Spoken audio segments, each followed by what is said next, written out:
Ma'am आज के ज़माने में ना, चाहे मुझे पंजाब से बाहर का नहीं पता, पर पंजाब में ना बहुत फेक बाबाज़ या कह लो जो भगवान के बहुत चहेते बन रहे हैं कि मैं भगवान के बहुत नज़दीक हूँ, मुझे ये देखो ये मालूम है, या वो पहरावा वैसे कर लेते हैं, पर अंदर से कहीं न कहीं वो शैतान दिमाग है। लोग कैसे पता करें कि असली संत का या असली एक साध्वी का या एक असली प्रीचर का कैसे पता लगे कि यार ये असली है? भगवान का, क्योंकि एक होता है सतगुरु, एक होता है गुरु। तो जो गुरु है वो हमें जोड़ते हैं सतगुरु के साथ। तो गुरु की पहचान कैसे हो? बहुत डीप क्वेश्चन है क्योंकि इसका कोई एकाध सिम्टम नहीं है, बहुत मैं सारे हैं। बहुत एक्साइटेड था आपके साथ पॉडकास्ट के लिए, क्योंकि मैंने पहले आपके पॉडकास्ट सुने तसल्ली से। जी। क्योंकि मैं भी भगवान को बहुत मानता हूँ। अभी तक हमारे जो विचार चल रहे हैं, मैं सहमत हूँ सबसे। जी। अगर मैं नहीं होता तो मैं बीच में कहता था कि मैम मुझे ये नहीं समझ आ रहा, क्योंकि हम भगवान ने हमारे से भी जो सेवा ले रहे हैं ना, मैं वो देख के बड़ी बारी रोया हूँ। तो मैं भगवान से भी सवाल पूछता हूँ कि तेरे दीदार के लिए लाइनें लगी हुई हैं, पर तेरी बनाई हुई मूर्ति हाथों से जो तूने बनाई है इंसान, हम्म। वो रोड पे मर रहा है, इसको कोई क्यों नहीं देख रहा? तेरे को तेरी बनाई हुई मूर्ति से बार बार लोग गाड़ियां लेके करोड़ बार निकल रहे हैं तेरे को मिलने के लिए, पर वो उस इंसान पर नजर नहीं जा रही। तो मेरे ये गिले शिकवे चलते रहते हैं भगवान से। करने चाहिए, भगवान से शिकायतें भी होनी चाहिए। लेकिन अब बात सिर्फ यही है ना कि इंसान नहीं समझता। भगवान तो बार बार ये बात कह गए कि भाई दुनिया मेरी है, जिसकी रचना इतनी सुंदर वो कितना सुंदर होगा। तो उसने दुनिया बनाई इसलिए कि यहाँ सब एक दूसरे की मदद करें। सृष्टि, भागवत में भी सृष्टि प्रकरण आता है, उसमें भी लिखा है एक एक चीज, आकाश, धरती, ये दिशाएं, ये चांद, ये तारे, सब भगवान का अंश है।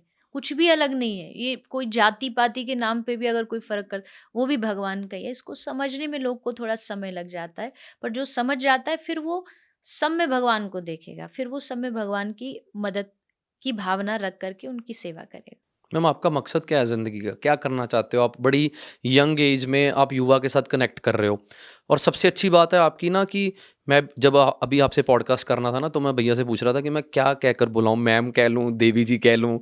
तो मेरे को था कि कंफर्ट, क्योंकि गेस्ट का कंफर्ट जोन में रहना ज़्यादा ज़रूरी है। कई बार हो सकता जी। है कि गेस्ट की अपनी सोच है, मेरी अपनी सोच है, मैं उनको गलत नहीं कहता, पर मेरे को था कि मैं आपके ज़रिए जो आपकी फ़ैन फॉलोइंग है, क्योंकि आप अ, भगवान की जो स्क्रिप्चर्स हैं हमारी, है ना, जो ग्रंथ हैं, आप उनको पढ़ रहे हो, और इनको पढ़ के आप यूथ को आगे मैसेज दे रहे हो।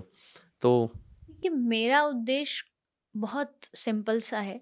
मैं दुनिया को बदलने नहीं निकली। कुछ लोग ये उद्देश्य रखते हैं कि मैं ये बदल दूंगा, वो बदल दूंगा। पहले अपने आप को बदलो, तब तो आप कुछ बदल पाएंगे। बिल्कुल। आप अपने आप को नहीं ठीक कर पाए, आप कहाँ दुनिया को बदल पाएंगे। और एक बात मैं मान चुकी हूँ, ये बात कि सारी दुनिया कभी भी ठीक नहीं हो सकती। ये आप अपने कंधों पे अगर ये जिम्मेदारी लेके चलोगे, मैं इसको बदल दूं।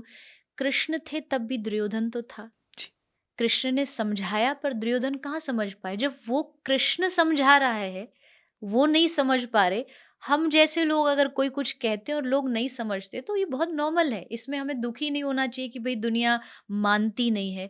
क्योंकि ये दुनिया दो चीजों से बनी है, एक अच्छाई, एक बुराई, एक धर्म और एक अधर्म, एक देवता और एक दानव।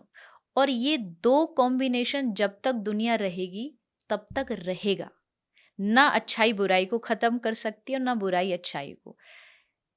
दोनों चीज बैलेंस में रहनी चाहिए, इसकी जिम्मेदारी हमारी है। मतलब बुराई खत्म कभी नहीं होनी, न त्रेता में हुई, न सतयुग में हुई, तो कलयुग में तो कहीं से ही हो जाएगी। लेकिन अगर ये खत्म नहीं होगी तो हमें अच्छाई को भी खत्म नहीं होने देना। ये कोशिश करनी है, और यही मेरा उद्देश्य है कि अच्छाई घटे ना, अच्छाई पैरेलल चलती रहे, और कहीं भी कोई ऐसी चीज समाज में ना आ जाए कि उससे अच्छाई दबे। मैं से मेरा मतलब ये है कि हम सब लोग जो भी थोड़ा थोड़ा काम कर रहे हैं, अपनी बातों से, अपनी सेवा से, उनका यही उद्देश्य है कि कहीं भी अच्छाई नीचे ना झुक जाए। अच्छाई एकदम गर्व से ऊपर रह के कहे कि हाँ, मैं कुछ करने के लिए इस दुनिया में आया हूँ। और ये आज के यूथ को समझना चाहिए। आज के जो यंगस्टर हैं, मैं मानती हूँ कि वो डिप्रेस्ड इसीलिए हैं क्योंकि उनकी जो लाइफ है ना, वो एमलेस है। हम्म। कोई एम नहीं है। सुबह उठना है, व्हाट्सएप चेक करना है, पूरे दिन भर इंस्टाग्राम की रील चेक करनी है, और शाम को पार्टी में जाना जी। है। आके उनको ये भी नहीं पता सोना कितने बजे, उनको ये भी नहीं पता उठने का टाइम क्या है। तो मतलब कोई भी एम नहीं है, और जब एम नहीं होगा तो लाइफ विदाउट एम ऐसी है जैसे एक बॉडी विदाउट सोल, कोई उसकी वैल्यू नहीं बची। तो डिप्रेस्ड इसीलिए क्योंकि उनको पता नहीं काम करना कहाँ है। जहाँ काम करना है वहाँ सोए पड़े हैं, और जहाँ काम नहीं करना वहाँ दिन भर लगे पड़े हैं। जी, तो यूथ को सबसे पहले अपना एम डिसाइड करना चाहिए। एम में अब क्या है कि वो कह सकते हैं मुझे अच्छा घर बनाना है, मुझे पैसे कमाने हैं, मुझे एक अच्छी लाइफ़स्टाइल चाहिए। तो ठीक है, आप अच्छा कमाइए, अच्छी लाइफ़स्टाइल बनाइए, अच्छा परिवार बनाइए। ये आपकी एक बाहर की दुनिया हो गई। जी, अब बात है कि आप अपने अंतर की शांति के लिए क्या कर रहे हो? एक बात हमेशा ध्यान रखिएगा, और ये बात चाहे जितने भी बड़े पैसे वाले आप उनसे पूछ लो। पैसा आपको लग्ज़री और कम्फ़र्ट देता है, आंतरिक शांति नहीं देता, मन की शांति नहीं देता। इसीलिए बड़े-बड़े पैसे वालों को रात को सोने के लिए नींद की गोली लेनी बिल्कुल, पड़ती है।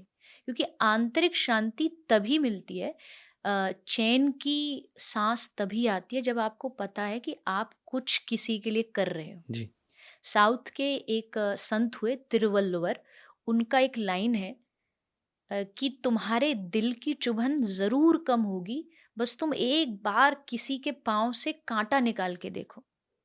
अगर तुम एक दिन भी किसी को जाकर के खाना खिला के आओगे ना, रात को एक सुकून मिलेगा। बिल्कुल, वो आप आई थिंक बिल्कुल, अनुभव बिल्कुल, करते होंगे, बिल्कुल। एक्सपीरियंस रोज़ करते होंगे। क्यों? उससे घमंड नहीं, ईगो नहीं कि मैंने कुछ करके आया, पर आपको लगेगा कि हाँ, कुछ तो किया तूने दुनिया में आके। उस फ़ील से ऊपर दुनिया में कोई कोई फ़ील नहीं नहीं, है। कोई फ़ील नहीं है। आपको कोई लग्ज़री, कोई कम्फ़र्ट ये फ़ीलिंग नहीं दे सकती, जो आप किसी की मदद से करते हो। तो आप अपनी लाइफ़स्टाइल जैसी बनाना चाहते हैं, वो बनाइए, बट उसके साथ-साथ आपको ये सोचना होगा कि इस दुनिया में आपका एक रोल है। अगर फ़ैमिली के लिए आपका एक रोल है, तो आपका समाज के लिए भी एक रोल है। वो अक्सर हम भूल जाते हैं। उसको नहीं भूलना है आपको। उसको आपको साथ लेकर के चलना है। पैसे के साथ-साथ आपको हमेशा ये सोचना है कि हमें कुछ समाज को देना है, अपनी सोसाइटी को कुछ देना है। तब आप देखना, फिर आपको ये जो डिप्रेशन, एंग्ज़ायटी ये दूर-दूर तक भी कहीं नहीं बिल्कुल। मिलेगी। आपको अंतर का सुकून मिलेगा।